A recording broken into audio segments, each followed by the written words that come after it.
नमस्कार प्यारे बच्चों। आज हमारी रेलवे ऑल कंपटीशन की सेकंड क्लास है। हमारा टॉपिक है आइसोसेल, समद्विबाहु त्रिभुज। समद्विबाहु त्रिभुज देखो, सम मानी बराबर, द्वि मानी दो और बाहु मानी भुजा, जिसकी दो भुजाएं बराबर हो, जिसकी दो भुजाएं बराबर हो, यानी कि समद्विबाहु त्रिभुज में ए बी बराबर BC ऐसे होता है। ये भुजा और ये भुजा बराबर, ए बी बराबर ऐसे, ये एक समद्विबाहु त्रिभुज है। ठीक है। अच्छा, इसका जो क्षेत्रफल होता है 1/2 आधार और गुणा ऊंचाई BH। अब इसमें जैसे इस तरह के क्वेश्चन आते हैं कि एक समद्विबाहु त्रिभुज है, एक समद्विबाहु त्रिभुज है, एक समद्विबाहु त्रिभुज है जिसकी एक भुजा की लंबाई, एक भुजा 7 सेंटीमीटर है और जो दूसरी भुजा है, या फिर ये कह सकते हैं क्योंकि समद्विबाहु में दो ही भुजाएं होती है, दूसरी भुजा है वो 15 सेंटीमीटर है। तो इसका परिमाप क्या है? अब हमें यही नहीं पता कि जो समद्विबाहु है इसमें जो बराबर भुजाएं, जिसकी समान भुजाएं, ये दोनों बराबर है, ठीक है, और दूसरी भुजा ये है, तो ये दोनों बराबर है। तो ये जो 7 सेंटीमीटर है ये है,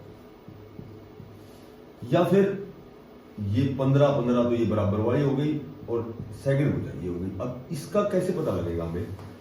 तो इसकी खास बात ये होती है कि जो छोटी भुजा है, जो छोटी भुजा है उसका योग, उसका दोनों का योग जो सेकंड भुजा है उससे बड़ा होना चाहिए। यदि हम इसको 7-7 मानते हैं, मान लीजिए कि हमने बराबर भुजा 7-7 मान लिए, समद्विबाहु में एक भुजा ये मान ली कि समद्विबाहु में दोनों भुजा बराबर है, और ये हमने 15 मान ली, तो ये जो छोटी भुजा 7 है इसका जब हम जोड़ करते हैं तो ये दूसरी भुजा से ये बड़ा होना चाहिए, जबकि 15 बड़ा है। तो इसका मतलब जो पार्श्व भुजाएं हैं, जो बराबर भुजाएं हैं, ये 15 है।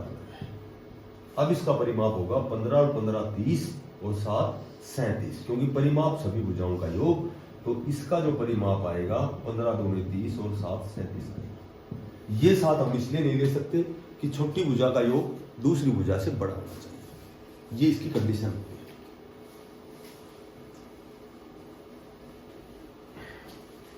नेक्स्ट क्वेश्चन, एक समद्विबाहु का परिमाप, एक आइसोसेल है, समद्विबाहु त्रिभुज है, समद्विबाहु का जो परिमाप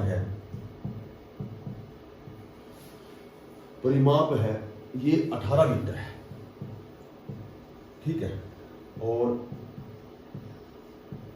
जो पार्श्व भुजाएं हैं, पार्श्व भुजा होती है एक जैसी भुजाएं, पार्श्व भुजा एवं आधार का जो अनुपात है, आधार का जो अनुपात है ये हमें दे रखा है 7:4 है, ठीक है। अब ये कह रहा है कि इसका क्षेत्रफल बताओ।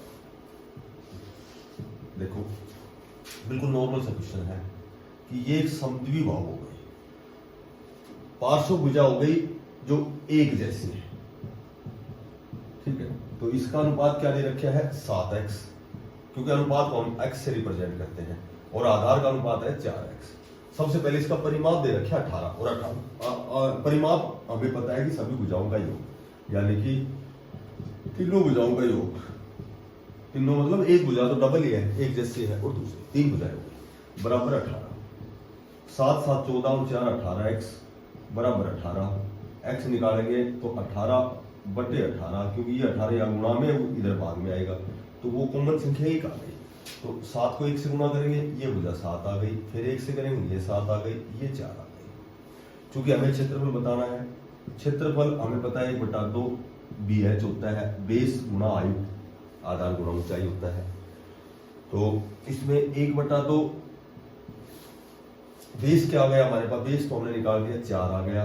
अब ऊंचाई चूंकि ये है, और ऊंचाई एक समद्विबाहु में 2 समकोण त्रिभुज बनते हैं, तो ये क्या हो गया, ये समकोण हो गई, ये समकोण हो गई, ये लंब हो गया, ये आधार हो गया, ये कर्ण हो गया, ये लंब हो गया।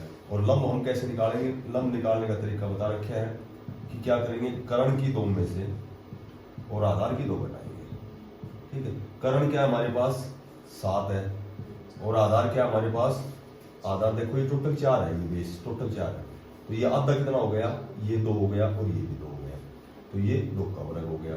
7 का वर्ग क्या आ गया 49, 2 का वर्ग क्या आ गया 4, ये आ गया 45। ठीक है, लंब निकालेंगे तो ये जो स्क्वायर है ये इधर अंडर रूट में जाएगा, और 45 का अंडर रूट कैसे निकालते हैं हम, 45 का अंडर रूट ऐसे निकालेंगे 9 पंजू 45, और 9 का वर्गमूल हो गया, बाहर 3 आ गया, अंदर रह गया 5, तो ये अंदर आ गई 3√5। तो आधार बेस हमने ले लिया 4 है, पूरा बेस 4 है। अब हाइट हमने निकाल दी 3√5। ठीक है, तो इसका क्षेत्रफल आ जाएगा 6√5 वर्ग मीटर। पहले ये निकालेंगे, इसकी ऊंचाई निकालेंगे।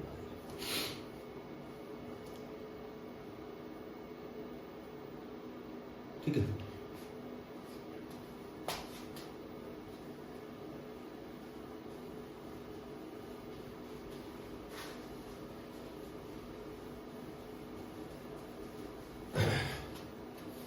उसके बाद क्वेश्चन दे रखे हैं कि एक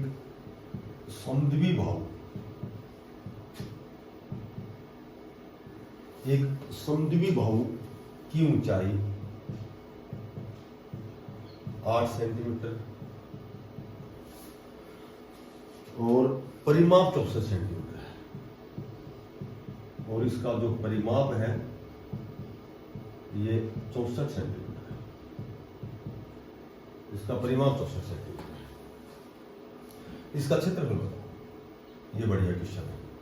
ये एक समद्विबाहु हो गई। ठीक है, अब देखो इसकी ऊंचाई दे रखी है 8 सेंटीमीटर, इसका परिमाप दे रखा है 64 सेंटीमीटर, तो ये दोनों भुजाएं बराबर हैं, इनको हम ए मान लेते हैं, इसको हम बी मान लेते हैं। बी मानते हैं तो ये आधी करेंगे तो b/2 हो जाएगी, लेकिन इस पूरी को ही हम 2b मान लेते हैं। 2b मान लेंगे तो आसानी रहेगी, कैसे कि ये जो आधा हिस्सा है ये b हो गया, और ये आधा हिस्सा ये भी b हो गया। क्लियर, परिमाप दे रखा है, परिमाप सभी भुजाओं का योग, यानी कि एक भुजा a है, दूसरी इसके बराबर भी a है, तीसरी हमने 2b मान ली, और ये बराबर 64। a और a हो गया 2a और बराबर 2b, ये बराबर 64। 2 आ गया कॉमन, a जमा b, कॉमन जो 2 है गुणा में उधर भाग में जाएगा, जब 64 में 2 का भाग देंगे तो आएगा 32। ये क्लियर हो गई बात। अच्छा, अब उसके बाद हमें क्या दे रखे है, ये ऊंचाई दे रखी है। ठीक है, ये ऊंचाई दे रखी है, और ऊंचाई देने के बाद में हम क्या निकाल सकते हैं, हम एक तो ये आधार निकाल सकते हैं, क्योंकि आधार की हमें जरूरत पड़ेगी किसके लिए, क्षेत्रफल निकालने के लिए। ठीक है, तो क्या करें कि ये समकोण त्रिभुज, ये समकोण त्रिभुज, इसमें कर्ण क्या हो गया हमारे पास a, तो कर्ण की 2 बराबर क्या होती है ये बताओ, आधार क्या हमारे पास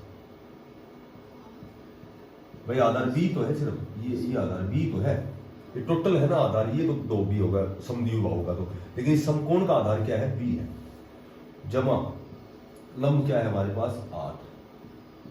अब देखो a की 2 बराबर, या ऐसे कर लो, ये b की 2 है, इधर आएगा तो ये माइनस का हो जाएगा, माइनस b की 2 और उधर 8 का वर्ग 64, और a की 2 जमा b की 2, सूत्र क्या होता है a माइनस b और a प्लस b, तो इसकी जगह a की 2 माइनस b की 2 जगह लिख सकते हैं a माइनस b और a प्लस b। ठीक है, बराबर 64। a जमा b हमने क्या निकाल रखा है 32, इसकी जगह 32 लिखेंगे तो ये 32 उधर जाएगा तो गुणा में, इधर तो ब्रैकेट गुणा में होता है, ये 32 गुणा में है तो उधर जाएगा तो भाग में जाएगा, भाग में जाएगा तो 32 दूनी, तो a माइनस बी बराबर क्या आ गया, a माइनस बी बराबर क्या आ गया हमारे पास 2 आ गया। क्लियर। अब सुनो, a जमा बी बराबर तो 32 आ गया और a माइनस बी बराबर 2 आ गया। एक तो इसको समीकरण से सोल्व कर सकते हैं, जोड़ने पर या घटाने पर। b से b कैंसिल, 2a बराबर 34, a बराबर 17 b, तो ये आ गया a बराबर तो आ गया हमारे पास 17 और b बराबर आ गया 15। करके दिखाऊं, लिख करके दिखाऊं। जोड़ने पर b से b कैंसिल, a के रे कितने हो गए 2a 32 और 2 34, a निकाल दिया हमने 17 क्योंकि 2 भाग में जाएगा, 17 दूनी 34।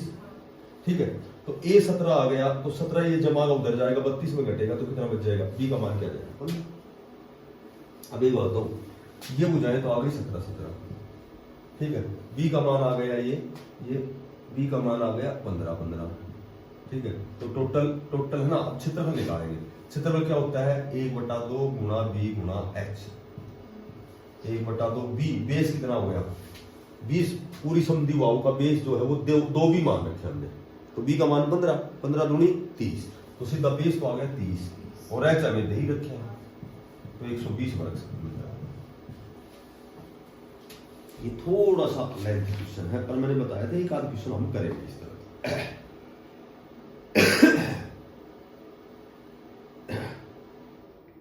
एक आध क्वेश्चन तो करेंगे। इससे क्या है कि फायदा होता है इस तरह थोड़ा सा क्वेश्चन, तो ये बेसिक जो छोटे क्वेश्चन है ना वो आसानी से हो जाते हैं। एक क्वेश्चन बढ़िया दे रखे हैं कि यदि किसी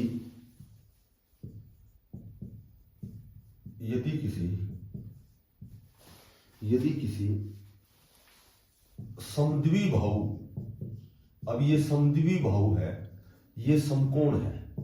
यदि किसी समद्वि बाहु समकोण त्रिभुज का परिमाप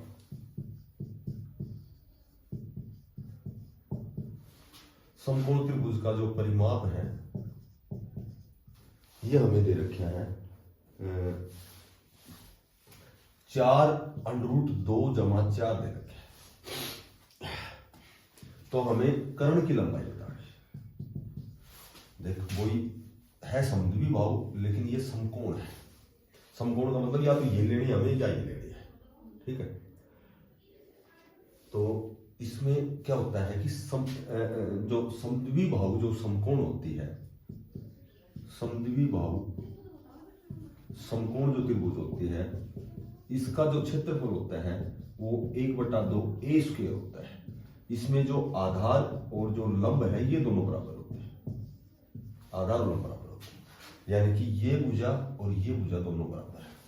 इसमें आधार लंब बराबर होता है। जो समद्वि बाहु समकोण होती है उसका क्षेत्रफल 1/2 a स्क्वायर होता है, और a क्या है आधार और लंब है, ये दोनों बराबर होते हैं, आधार और लंब दोनों बराबर होते हैं। Base and perpendicular is equal, ISOCELL right angle में। अब ये जो कर्ण निकालेंगे तो कर्ण कैसे निकालेंगे, कर्ण आएगा ये आएगा कर्ण। ठीक है, कर्ण कैसे आएगा, आधार की 2 जमा लंब की 2, a की 2 रे की 2 कितना हो गया, देखो आधार की 2 और जमा लंब की 2, a की 2 रे की 2 कितना हो गया 2a की 2, और केवल कर्ण निकालेंगे तो वो वर्ग जो कर्ण स्क्वायर निकला है, तो ठीक है कर्ण स्क्वायर निकला है। और जब कर्ण निकालेंगे तो ये जो स्क्वायर इधर अंडररूट में आएगा, तो रूट से स्क्वायर रूट कैंसिल, a बाहर आ गया और 2 पे रहेगा अंडररूट, जिसकी कर्ण की लंबाई है। ठीक है, अब निकल गया इस क्वेश्चन, क्योंकि इसका परिमाप दे रखे हैं। परिमाप तीनों भुजाओं का योग होता है, यानी कि a आधार लंब और कर्ण तीनों भुजाएं जोड़ते परिमाप। परिमाप बराबर हमें दे रखे हैं 4√2 जमा 4 दे रखे हैं। a और a हो गया 2a जमा √2a और जमा 4√2 और जमा 4। अब क्या करेंगे, इन दोनों में कॉमन ले लेंगे, इन दोनों में कॉमन ले लेंगे। तो यदि मैं √2 को √2 से गुणा करता हूं तो ये पूरा 2 हो जाता है। अगर मैं 2 में से √2 बाहर लेता हूं, कॉमन लेता हूं, तो क्योंकि 2 हिस्से होते हैं, ये 2 है ये बराबर होता है इन दोनों के, एक बाहर ले लिया तो एक अंदर बच जाएगा। ठीक है, तो यहां मैं √2 कॉमन ले लेता हूं, तो √2 कॉमन ले लिया इसमें से, तो एक तो √2 बच गया, ए तो बाहर ले ही लिया पहले ही, प्लस √2 ए दोनों बाहर है तो ये 1 आ गया, बराबर 4 कॉमन लेता हूं तो वही √2 4 एकम 4, ये जो गुणा में इधर जाएगा अपोन में जाएगा तो ये कैंसिल हो जाएगा। ओके, अब ए निकालेंगे तो ए बराबर 4/√2 हो गया, ए निकालेंगे तो 4 इधर बच गया, √2 ये गुणा में इधर आके अपोन में आ जाएगा, इस 4 के टुकड़े बनाएंगे 2 दूनी 4, ठीक है, और फिर इस 2 के भी टुकड़े बना देंगे हम, √2 गुणा √2, तो ये कैंसिल हो गया, तो ए का मान क्या आ गया हमारे पास, ये आ गया 2√2, ठीक है। और क्षेत्रफल क्या होता है इसका, क्षेत्रफल क्या होता है 1/2 a², ए हमने निकाल दिया, 2√2 निकाल दिया, और ये 2 पर है तो इसको 2 पर गुणा कर दो, ठीक है, 1 2 से 2 कैंसिल, ये √2 को √2 से करेंगे तो पूरा 2 हो गया, और 2 ये रहा तो 2 दूनी 4, तो इसका क्षेत्रफल आ जाएगा 4 वर्ग, ठीक है। सेंटीमीटर है तो सेंटीमीटर में, मीटर है तो मीटर। ये थोड़ा सा लेंथी हल्का सा क्वेश्चन, ठीक है, हालांकि आसान है, आसान है ना।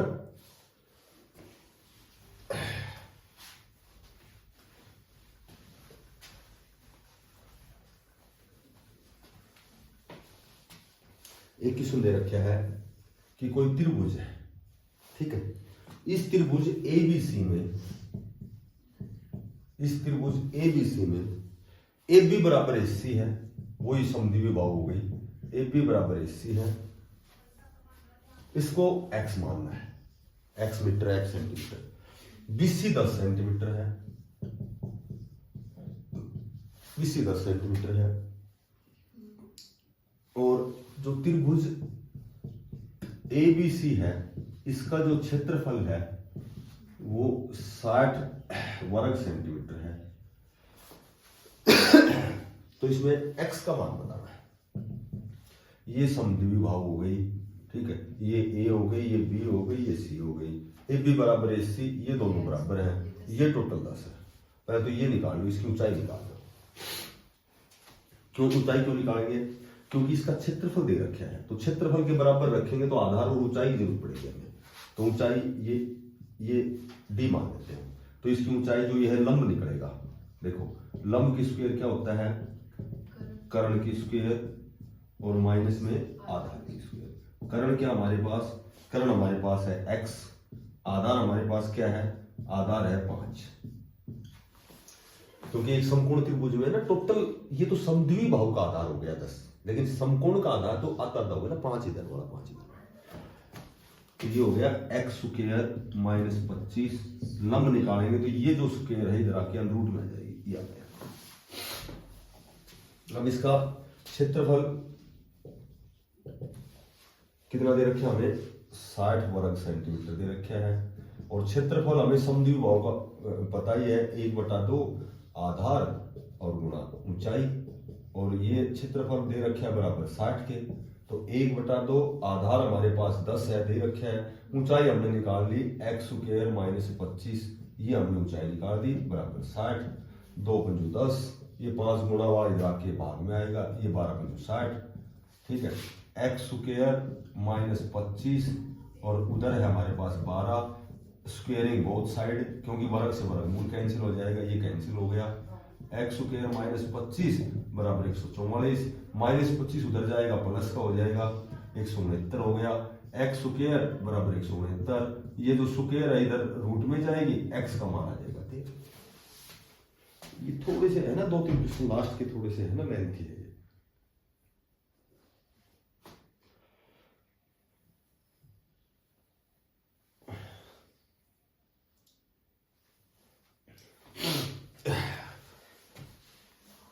ठीक है। तो ये लगभग आइसोसेल जो समद्विबाहु उसमें मैंने टोटल क्वेश्चन बता